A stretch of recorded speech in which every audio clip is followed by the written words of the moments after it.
Good morning, everyone. Rise and shine with Global Entertainment News Morning Boss. I'm your host, Steven, ready to kickstart your day with all the fresh news and story. And here with me bringing our own spark to the studio is.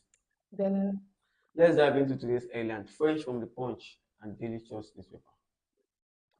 Today's top story from the Punch. Abuja luxury home operators worry as EFCC accuse civil servants.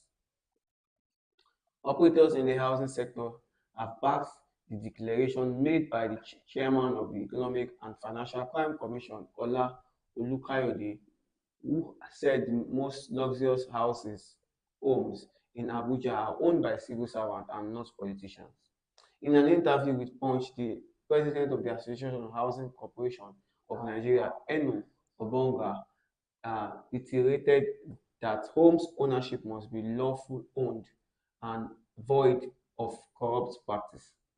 He said, first and foremost, there is an informed report that based on the investigation carried out by relevant agency, according to the findings, there were three separate investigations of the nature, each supported by the documentary evidence.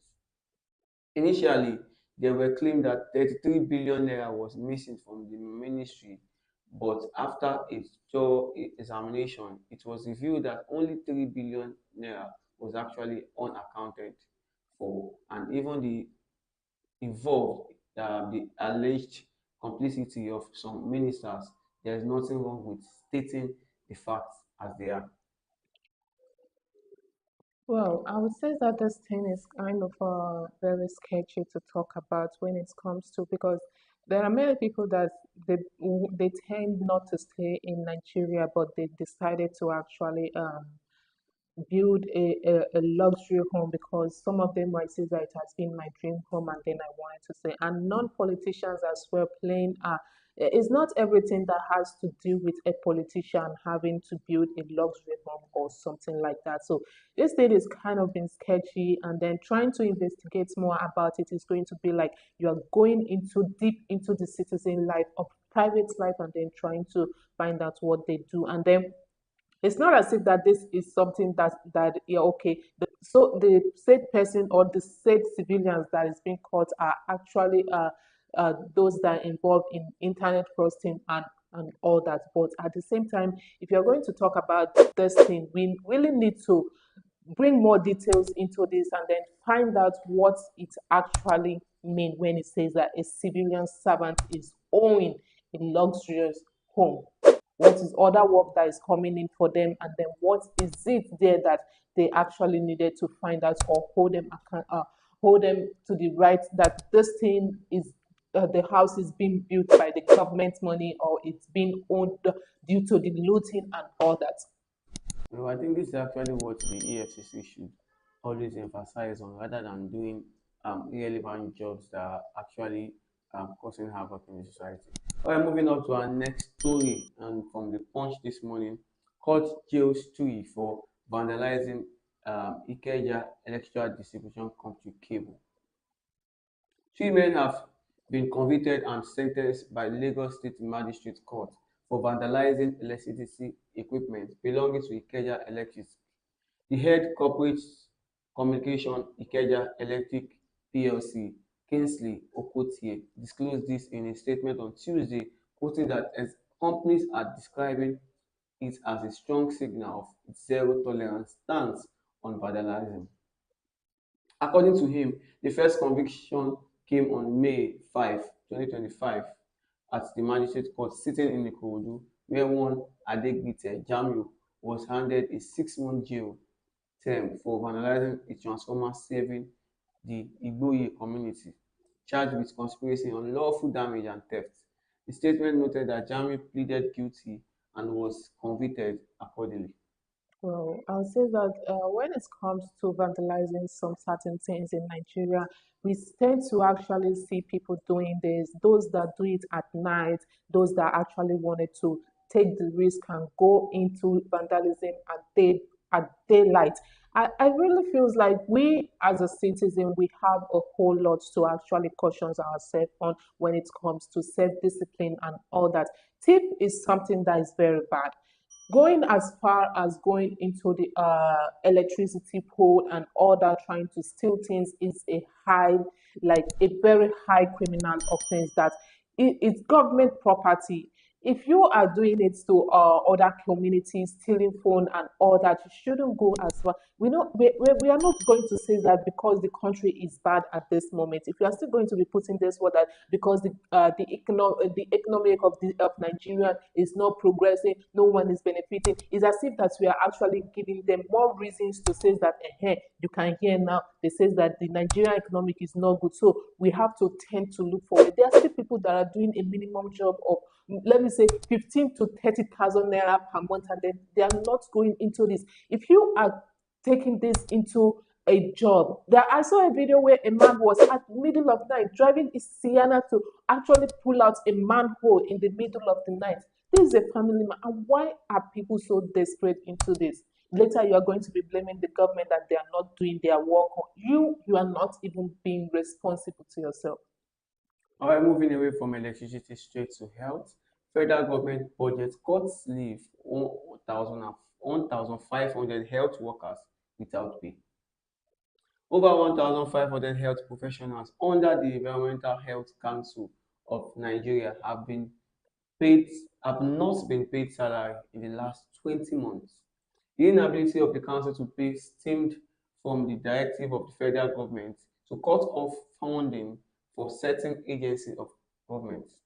Environmental Health Council of Nigeria, established by the Act 11 2022, 2002, as amended, is Nigeria's primary body overseeing environmental health regulation and a wide range of activities that prevent the spread of diseases. In 2014, during the Ebola outbreak in Nigeria, environmental health officials played a vital role in the fight against this virus. Also in 2020, during the COVID-19 pandemic in Nigeria, the environmental health officials were deployed in all entry borders, including the airports, seaports, land border. Most especially, importantly, the regulator were also at the field carrying out internal and external decontamination of premises to prevent further spread of the virus. Well, yeah, there's nothing that you won't find amusing in Nigeria when it comes to withholding salary, that those that work under the government and then withholding their salary. It's really sad in a country like, especially when it comes to health workers and then they are being on a salary of complete 20 months without being paid. Is as if that that is the reason why we are losing more health workers every day. So when it comes to Japa syndrome, because they believe that there's more opportunity and then their salary is not being delayed. But here in Nigeria, when you talk about the electricity workers, they are being owned. When you think about the officials, they are being owned. If you think about the security, they are being owned. If you think every joint, everything that make Nigeria a working system, every there is being on a stagnant, and this is really alarming. What is the government using this money for? They are loaning money from outside country and then trying to say that they want to use it to patch this, patch that.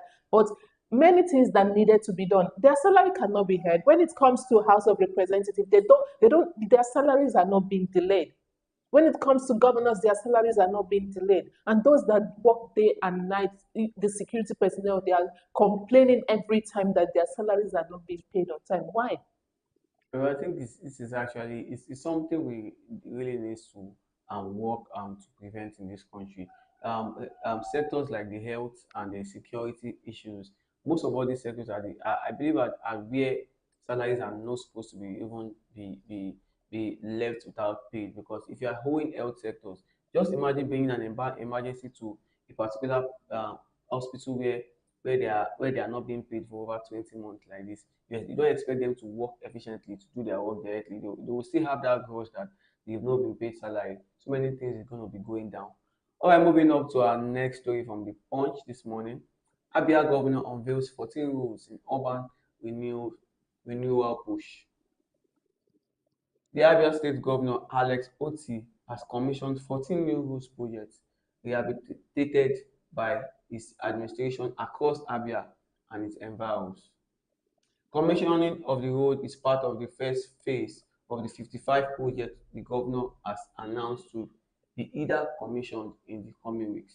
Speaking on Tuesday at St. Joseph College, CKC, Asa Triangle, Aba, after he had stopped over the commission on the project at different points and junctions. Oti described the project as a celebration of the new epoch in Abia State. Oti said that the commissioning of the chain of interconnection roads speaks to his urban renewal agenda and commitment to the aesthetic restoration of the Aba urban corridors. I think that is actually a good one, right? Because people of the Aba sometimes now they have actually been really feeling a good like a good presence of a working system in their own state. And then recently, everything that he has been doing since he has been there, he has been putting on the work and then showing a whole lot of effort that he's ready to serve the people, and then he's going to put more into it. So it's not just as if that it's by mouth, not it's not just as if that it's going to be a promise and fail, but you can see that he's doing a whole lot of things and then putting a new form into the Abba state, and then that is a good one. That is kind of a leadership that we want in Nigeria. If you're going to be a governor in a certain community, make sure that all the promises that you made before campaign and after campaign should be showed, not just by when you are there, then the last thing we heard you are doing is by looting money from the money that is being allocated for one or two things in that community. You have to embody it and then take it as your own. It's I've seen actually we've seen the works that the Abia State governor has actually been doing, and it's one of the things that the people of the Abia State are actually craving for, because I've seen Abia to the past Abia have been saying the past administration in Abia have really hindered them from road renovations and so many things. Now that the new governor has come in to actually change things, change that perspective of road and everything. This is one of the reasons why you don't get to a particular place efficiently. You still have good whole traffic and everything due to bad roads. Now there are so many corridor roads that he has actually worked on to lead into the major roads, and it's actually a very good step. 14 inaugurations of new roads in a day is actually a very good step. All right, moving up to and moving away from Punch straight to Daily Trust. 96 houses burnt in Plateau community. 96 houses have been razed in Grabois in community in Langai district, Mangu local government area of Plateau State. Residents allege that the perpetrators looted food, mattresses, cattle and other valuables. Alhaji Yakubu Umar, traditional ruler, and Madugun Lagai disclosed that in Daily Trust on Tuesday in Jos. According to Umar, apart from the two persons killed on Monday, one more body was discovered on Tuesday, bringing the death toll to three. The community accused the Barom ethnic group of launching the attack, which they denied. Umar lamented that we were never experienced such atrocity. The perpetrators burnt working equipment, clothes, foodstuff, and other items. They also looted goods worth millions of naira. We live peacefully with everyone, and that is we. Well, I think it's actually a sad one, losing your home in a few minutes, in a snap of a finger. 96 home is not just a small number of, this is almost 100 properties that is being destroyed, and then looting away food and mattress and all that is like, it's just, as I don't even know how to say the word. I feel like the attack and insecurity that is happening right now in Plateau is becoming more scarier than that. Plateau never have to account for any of this now. Like the Umars lamented that they never experienced such atrocity before. Now it seems like they are now living in fear. They don't know what is going to come next, and then we are still hearing the fact that our security personnel and then our leaders are not even saying anything. My major concern is for a particular terrorist to actually walk into a community burn 96 houses, lose away goods, and what is their means of transportation out of that place? Definitely by road. And these people have not been caught. We've not heard things that they've actually caught them somewhere, this and that. It's Like very, very, on it's very, through very bad. checkpoints. Police, there's checkpoints It's to everywhere. me, actually, I see this as it's not the part of, it's not the fact that our country is being insecure.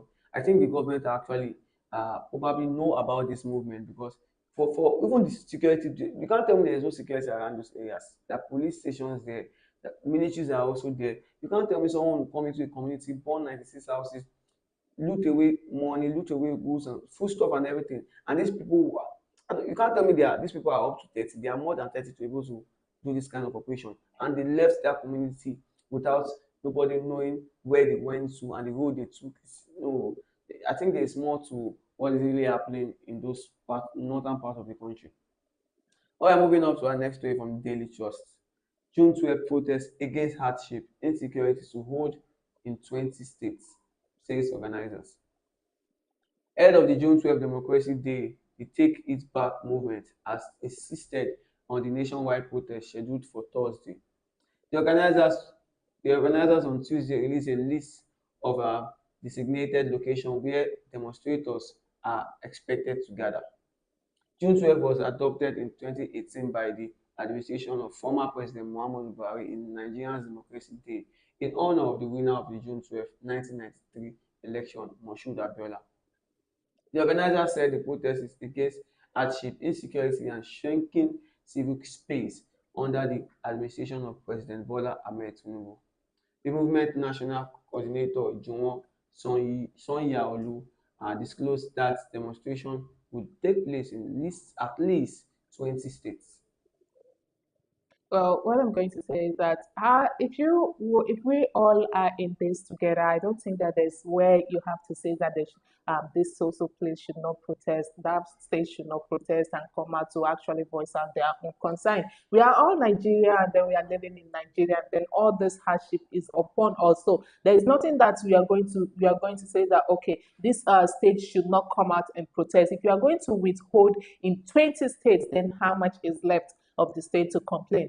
If all of us are going to come out and then voice out at the same time, then we know that there is going to be, but if some are sitting, then the others are going to, I know that this protest is still going to come into casualty, into another, how will I say, terror attack and police trying to put the protesters down and say and shooting at us. But at the same time, I feel like some part of us, some part of the Nigerians are not ready to actually voice out because they feel like if they are going to voice out, it might affect them, affect their business, affect where they are gaining favor from and all that. Well, the 20 states is actually, I think there's something the organizers have actually considered to actually say it's going to be holding in 20 states, because if you check the insecurity, mostly in the northern part, if you are gathering people like this, then I tell you there is tendency that there will be probably disarray. It can lead to another issue. Gathering people in some part of the country where Then we we are are not having, ready to protest. The moment that we all are we ready to, can't say we want to go out to protest. At the end of the day, we come there's out with casualty. There are so many things we are not ready to protest there, then. it's good for you to prevent than to start curing things. Even if we are still going to say that it's going to held in most parts of Nigeria, many of those in this most parts of Nigeria are still going to be paid penny to actually go against this protest. We are not ready to be in a one voice. Some are even protesting because of their own benefits. Some wanted to be seen, and then like the last time there were groups that are protesting against the insecurity, and there are those that are protesting that the government is good to them. You can imagine the way we are. We are not ready for a seriousness. We are not ready for a better change. Honestly, we really need to try to match things right, because June 12, I tell you, there are so many people seated at home waiting to actually disrupt tomorrow's June 12 The protest. police in uniform are already uh, cocking their guns and then waiting for whoever that stepped out, and they are complaining of not being paid. They are complaining of being killed every time, kidnapped, and then you can imagine the way we are. All right, moving our next story from Daily Trust this morning. Northeast to experience 4 days blackout. The Transmission Company of Nigeria (TCN) has notified electricity distribution company DISCO serving the 6 states in the northeast that there will be blackouts in the region, while some places will witness significant drop in the current supply of electricity. A letter sent to one of the DISCO and signed by the TCN's regional operation manager, Bauchi Region Engineer O. Joseph, said the reduction in supply is due to the erection of a 330 kV turn-in and turn-out tower in the new Bauchi 330 kV substation transmission lines. The notice said the outage, which will start on June 10 and end in June 14, will affect the Jos Bauchi Gombe 132 kV line. Yes, this is a sad one. Imagine in a northern part that they are actually facing insecurity. They want to come out for a 4 days blackout for them, and then you, this is wrong at every shade. If you look at it in every corner, everything is wrong. We are not. We are actually wanted to speak out on this, but it feels like every. There's someone that was on a social media when you say that spaghetti that we used to buy for 500 is now 1,300, and then it was like, are you Italians, why are you eating spaghetti? So you can imagine some certain mentality that we actually have in Nigeria. So if you are going to say, they are going to tell you that other countries experience, when you say the European country, they experience blackouts. So what is the first thing that why are we so complaining? Why are we so complaining? Why do we want to voice that? Is it everything that we are going to complain about? But we are not having life to the minimum. We are not having life to the best that we can't. Many people have been, many youths that graduated are being left out with like everything. You be in some parts of that you have to stay there for complete whole year, no electricity. Some people have already grown used to it that without electricity they are still living their life. But they forget that this electricity is major things that we need to actually save ourselves from things.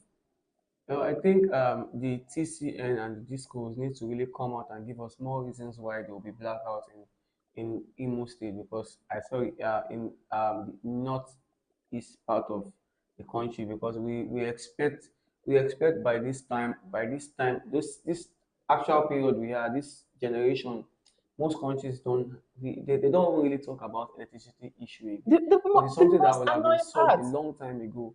And till now we are still we still have we don't even have that shame to come outside and tell us this light we are talking about is not enough for so many people. So many communities don't even have not even seen light for years, and we are still coming outside to tell us that there will be 4 days blackout in a particular place. It's not what they should even come out to tell. It's what they should now find issues or find the reasons to solve before even doing any stuff. Imagine being in Nigeria and then the only product that are actually being imported in is gen inverter, solar panel, because they bring it out when the manufacturer is where they are in their company, they bring it down to us because they know that we are actually lacking 100% behind. Nothing is actually nothing going for solar energy and generator just to survive in Nigeria. All right, moving forward to our next story today from Daily Trust. Two truck drivers gunned down, vehicle set ablaze in Imo State. Gunmen have killed two drivers and burnt their truck in Ogi Junction in Okigwe local government area of Imo State. Officials of the National Union Road Transport Workers (NUTW) Imo State chapter told Daily Trust that the incident occurred around 10:30 a.m. on Saturday. Dahiru Musa, not NURTW's chairman in Okigwe, who confirmed the incident, disclosed that they had informed security officials, including the DPO of Okigwe local government, about the incident. Narrating the incident, the chairman said suspected indigenous people of Biafra IPOB member blocked the road and opened fire on them on Saturday. They burnt the truck, which was fully loaded with garri and Well, I need that fully loaded with garri and corpses. Are they mixing that together, or is it in a separate sense that the guy? Because I don't really understand how they are going to load a corpse and a gari together in the same truck. No, it's the truck was actually burnt and the drivers were put inside the truck. They burnt the lorry, the car, they burnt the truck with the drivers inside also. Wow. I don't because the only thing I'm going to be concerned about right now is that the DPO actually says that it's coming from the iPod and then they are the one that actually, but they don't actually give a good investigation that after all the investigation that is being done, this is the particular people that have been caught. You don't just suspect people because okay they wanted to have their own community to themselves. They have their own nation to themselves as Biafra, and then because you just wanted to paint them into. I'm not saying that nobody can do that kind of atrocity, but at the same time, you as a police officer, as intelligent as you should be, you should take your time and do a diligent investigation before you start pointing finger. This is not all about a naysaying. This is an accident that happened, and it's really sad to lose two truck drivers, and also the truck being set ablaze. No, So, I don't think it was even the DPO that actually came out to say this. It's eyewitness. It's what the DPO of that region won't come outside and say it's the IPO without knowing fully well it's the IPO. For you to actually stop a vehicle, um, set the vehicle ablaze, shoot at the vehicle and set the vehicle ablaze. I think IPOP itself has actually come outside to claim this allegation because we know when it comes to the East, things like this in the East, definitely the IPOP should be the ones that are always after this kind of this kind of movement. I know them for this kind of movement very well. Probably they have had issues with that. Probably something happened around that area and it led to placing their anger on the truck drivers and everything. well, I'm not going to accept into that. You shouldn't already start pointing hand and then saying that you believe that. No, we have to wait for a more detail into this and what actually happened in that region and what transpired between the both of them before you're going to say that this is the IPOP doing and this is not the IPOP doing. However, we also come to the end of today's breakfast show. Thank you for joining us today. I've been your host, Steven. Be sure to join us again tomorrow. Don't forget to like, share, and subscribe on all our social media platforms for more news and updates. Have a blessed day.